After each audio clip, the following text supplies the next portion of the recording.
Yeah, he's that dude. Yeah, he's just yeah. I mean, yeah, he's just a good person. Like I love talking to him, just not even about football. Yeah. Good dude to talk about, and he was talking our language. Absolutely. He was more eloquently stating what I've been saying all year, like I I saw on our Facebook page, and no hard feelings. I'm not trying to like throw anyone under the bus or anything, but, but somebody commented on our very first episode and was like, or no, sorry, our UAB breakdown. And they were like, love the podcast, but Jordan sounded like he was at a funeral. Like, come on, man, we won, And I mean, we weren't playing winning football. That's been my problem this whole year. And like Holsum put it more eloquently than I have been, in that, like, yeah, we're winning games, but what happens when Clemson rolls into town? Like, well, we get our butts kicked. Yeah. They dominate us in every facet. So and and Holsum, he's got a very, very bright future ahead of him in coaching, and he puts it in a way, not like in a media way. Yeah. If that makes sense, because I mean the way that I rant about things, I'm a radio guy. I just rant, and I sometimes I don't properly articulate big words. I had to sound that out, but what I'm trying to say. So, he says it in a way that fans that are like, oh, process, bullshit. He explains it in a way that, those fans can understand. Yeah. Yeah, I feel you, man. Okay. Speaking of rants, did you see me battling the Heat Twitter? So I texted our second guest. It's Eric Robinson. We've had him on before, so we are waiting for him to come on. But yeah, you damn it, Jordan. What? You and your hate, your Heat hatred. I don't, dude. That's the thing. I don't even hate the Heat. I actually hate. I like the Heat. Like Goran Dragic has been one of my favorite players forever. Like Jimmy Butler, I have long been a Jimmy Butler fan. I love Bam Adebayo's game. That's the thing. I don't hate the Heat. What happens is that I will say something about the Jazz, or I will, you know what I mean? And then Heat fans jump into my mentions and tell me how stupid I am for liking the Utah Jazz. And that is turning me into a Heat hater. Like, you know what I mean? It's funny because Toast and I were talking. I can't remember if it was this morning or yesterday morning. I swear the days they blend together when you're recording radio at 6 a.m. But we were talking about how sensitive South Florida sports fans are, and it's so true.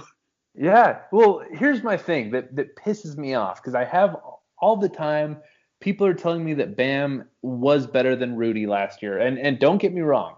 If they were like stocks, right, and you were playing it like the stock market, you'd put your money on Bam. There's no doubt about that. Rudy is a commodity that is stable right now and then will go down. Bam is going to be skyrocketing for the next 3 years, right? So that's not my argument. But people all the time just filling up my mentions, just like Bam was better than Rudy last year. Well, there's no statistics to support that. And then they're like, well, what about the eye test? And it's like, hold on a minute. This is my rant, okay? How many times on this show and any other show, when you talk about South Florida fans not showing up to Miami games, they say, well, there's so much to do, like it's a town where you have to be flashy to catch our attention, right? Or else we're just not going to give you attention. That goes for all sports teams. So people are telling me that they're watching Rudy Gobert tip off against the Phoenix Suns or the Denver Nuggets or the Minnesota Timberwolves at 10:30 p.m. Eastern time on a Tuesday, and yet they can't go to Miami Hurricanes games or they can't go to Heat games or whatever because there's too much to do and it's not interesting enough. Yet they're going to tune in to watch Rudy Gobert on a Tuesday night at 11 p.m.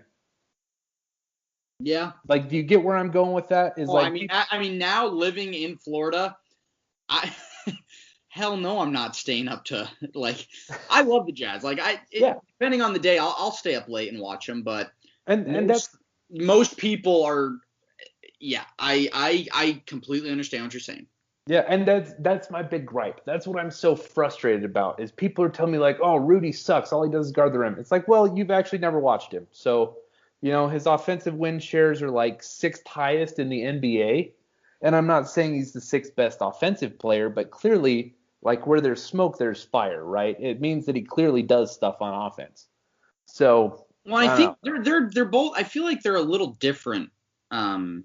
I feel like they're like kind of different players at the same position, if that makes sense. For sure.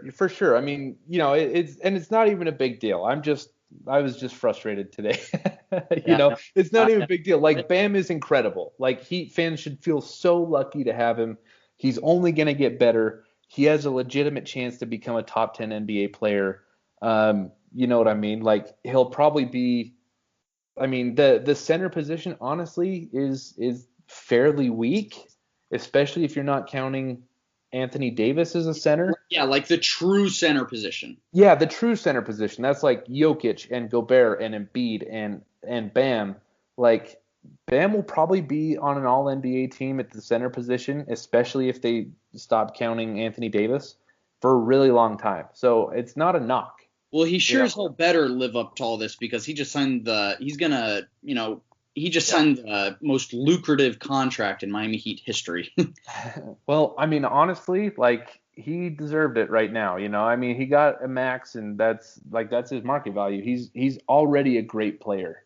Yeah, absolutely. My gripe is that I'm tired of people telling me that they watch my team when I know they don't. It's like I'm not stupid.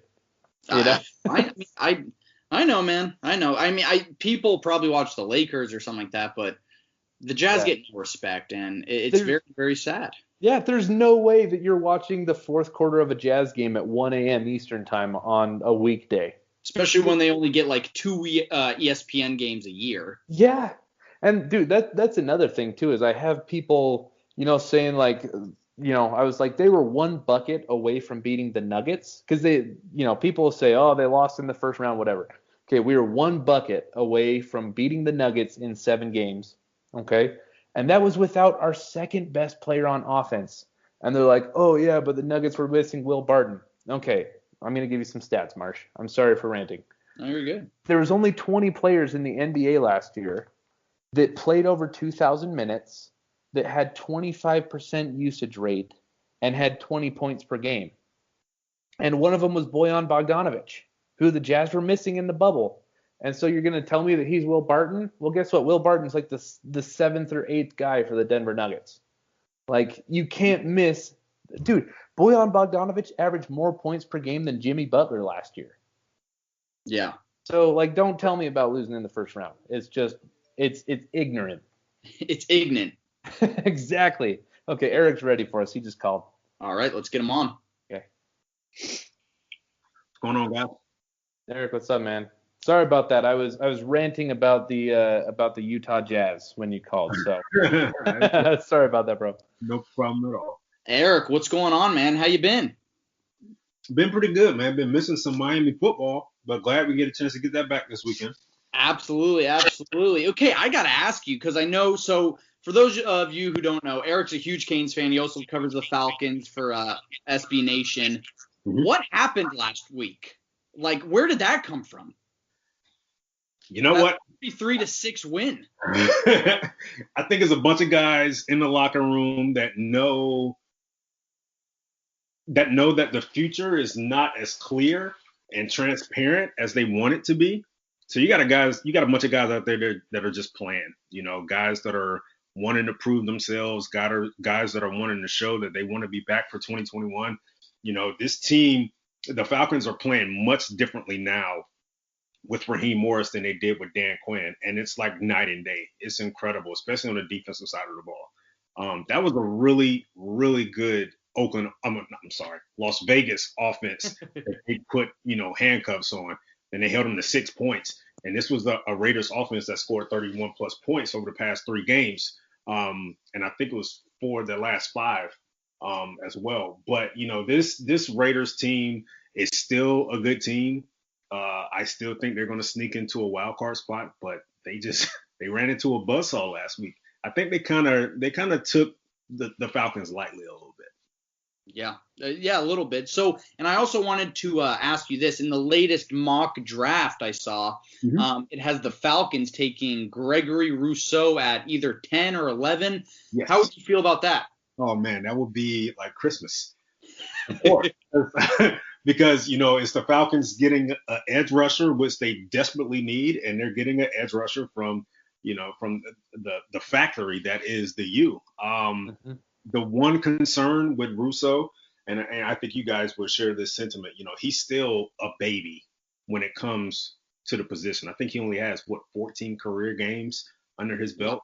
So he's really still learning, how to be an edge rusher. I mean, the guy he played safety and receiver in high school, came to the U, redshirted the first year, I don't know how he did it, but threw on 50 or 60 pounds.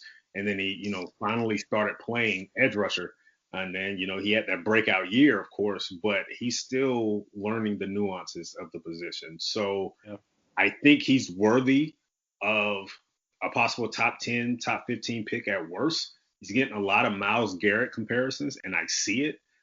Just right now, he's just freakishly, as far as, the frame goes, height, weight, wingspan, he's a freak athlete right now, but it's probably going to take him maybe a couple years to truly get his legs up under him as an edge rusher.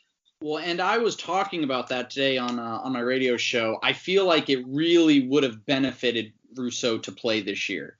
I mean, when you only have 1 year under your belt, you're taking a big, big risk. Right.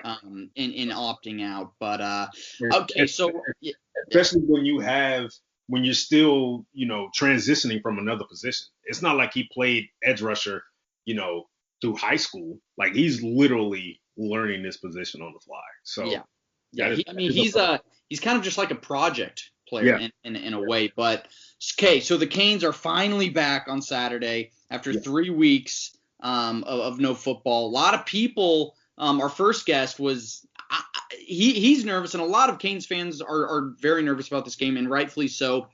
I see it as I would be a lot more nervous if we were playing a more talented team, but it's a 2-7 Duke squad that gives up a ton of points. They have some talent on the defensive line, but still, they're 2-7. There's no reason. And we are the healthiest we've been supposedly since the UAB game. There's no reason we should not win, in my opinion, by 3 or 4 scores. What are your thoughts heading into Saturday? You know what? I honestly would not be surprised if we see a slow first quarter, a slow start. That's what we always do. Yeah, right. We always do it. And then, the fact that they haven't played in 3 weeks, I hope fans are not expecting them to hit the ground running in this one. Of course, eventually I think the talent, shows off, and they pull away from Duke late in the game. But I would not be surprised if there's a slow start here. I do expect Miami on offense at least to get this run game going, get it back to where it was earlier in the season, and this may be a decent opportunity to do so because you're playing a Duke team that. Their 2 best players are arguably their edge rushers. And those edge rushers, especially Chris Rump, has been giving Miami issues the past couple of years. So it may be best to get that ground game going, loosen up those pass rushers that want to get after De'Aaron King, and then allow De'Aaron King and his receivers to find that rhythm as the game go on. And then fourth quarter, you start seeing big plays in the air. And okay, so I heard a stat this morning. I was doing some research. So last year we went up to Duke last year and lost 27-17. The biggest stat though, excuse me, and I'm a big analytics guy. Chris Rump had 13 quarterback hurries or pressures in that single game. Incredible. And usually if you get 4 from a defensive end in one game, that's phenomenal. He had 13. Yeah. Now, keep in mind, this is the same offensive line that opened up the season by giving up 10 sacks to Florida. So I believe it's a different offensive line.